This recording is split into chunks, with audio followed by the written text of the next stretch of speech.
Hi అండి, welcome to Telugu one news. నేను రూపానాదెళ్ళ. ఓటమి భయంతో జగన్ కొత్త ఎత్తుగడ. అడ్డుకట్ట వేసేదెవరు? ఏపీలో సార్వత్రిక ఎన్నికల వార్ వన్ సైడ్గా మారింది. తెలుగుదేశం, జనసేన, బీజేపీ కూటమికి ప్రజాదరణ పెరుగుతోంది. ప్రముఖ సర్వేలన్నీ కూటమి విజయం తథ్యమని తేల్చేస్తున్నాయి. ఈ క్రమంలో సీఎం జగన్మోహన్ రెడ్డి మరోసారి అధికారంలోకి రావాలన్న ఆశలు ఆవిరైపోతున్నాయి. దీంతో జగన్ తన క్రిమినల్ మైండ్ కు పని చెప్పినట్లు ఏపీ రాజకీయ వర్గాల్లో చర్చ జరుగుతోంది. విజయవాడలో బస్సు యాత్ర సమయంలో జగన్ పై జరిగిన గులకరాయి దాడి ఘటన జగన్ క్రిమినల్ మైండ్ లో భాగమేనని కూటమి పార్టీల నేతలు ఆరోపిస్తున్నారు. ఎన్నికల సమయంలో సానుభూతి కోసం జగన్మోహన్ రెడ్డి హత్య రాజకీయాలకు తెరలేపుతారని విపక్ష పార్టీల నేతలు ముందు నుంచి ఆందోళన వ్యక్తం చేస్తున్నారు. గత ఎన్నికల సమయంలో జరిగిన ఘటనలు ఉదాహరణగా చూపుతున్నారు. ప్రతిపక్ష పార్టీల నేతలు ఊహించినట్లుగానే జగన్ పై రాయి దాడి జరగడం, అదంతా చంద్రబాబు చేయించారని వైసీపీ విస్తృత ప్రచారం చేయడంతో పాటు ఆ పార్టీ నేతలు మీడియా ముందు ఊకతంపుడు ఉపన్యాసాలు ఇవ్వడం ప్లాన్ ప్రకారం జరిగినట్లు కనిపిస్తోంది. గత ఎన్నికల తరహాలో ప్రజల్లో సానుభూతి కోసమే జగన్ ఈ తరహా రాజకీయాలకు మరోసారి తెరలేపారని విమర్శలు వెల్లువెత్తుతున్నాయి. గత ఎన్నికల సమయంలో ఇలాగే వరుస ఘటనలు చోటు చేసుకున్నాయి. కోడికత్తి దాడి, వివేకానందరెడ్డి హత్య ఘటనలు వైసీపీ కుట్రలో భాగమేనని అప్పట్లోనే విమర్శలున్నాయి. ఆ తర్వాత జరిగిన దర్యాప్తులలో కూడా ఆ ఘటనల వెనుక ఉన్నది వైసీపీయే అని తేలింది. అప్పట్లో అధికారంలో తెలుగుదేశం ఉంది.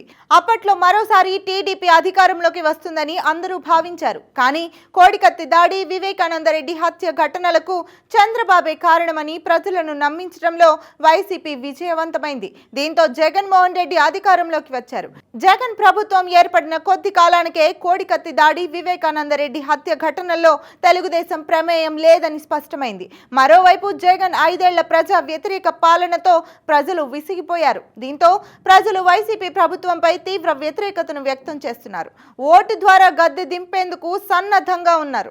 దీంతో మరోసారి సానుభూతి అస్త్రాన్ని ప్రయోగించేందుకు జగన్ తన క్రిమినల్ మైండ్ కు పని చెప్పారని, అందులో భాగంగానే జగన్ పై గులకరాయి దాడి ఘటన అని ఏపీ రాజకీయ వర్గాల్లో చర్చ జరుగుతోంది.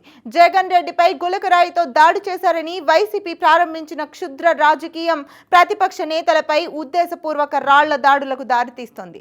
ఇలాంటి ఘటనలు అడ్డుకోవాల్సిన ఏపీ పోలీసులు ఏం చేస్తున్నారన్న ప్రశ్నలు ఉత్పన్నమవుతున్నాయి. ఏపీలో పోలీసులు వైసీపీ కార్యకర్తల్లా మారిపోయారని ఏడాది కాలంగా తెలుగుదేశం, జనసేన పార్టీల నేతలు మొత్తుకుంటున్నారు.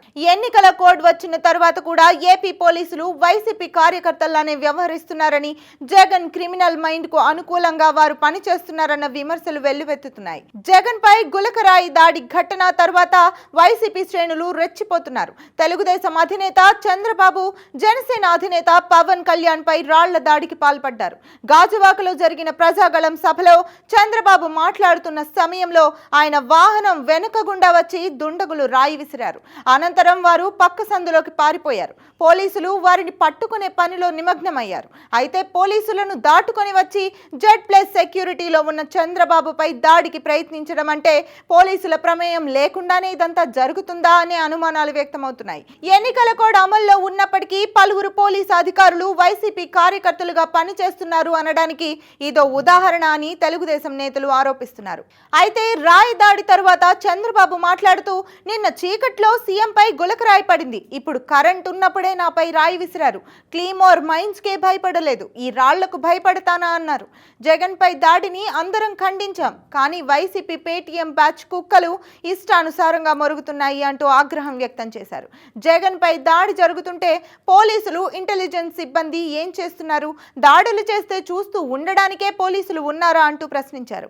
ఇదే విధంగా తెనాలి పర్యటనలో జనసేన అధినేత పవన్ పైన ఓ వైసీపీ కార్యకర్త రాయి దాడికి పాల్పడ్డాడు.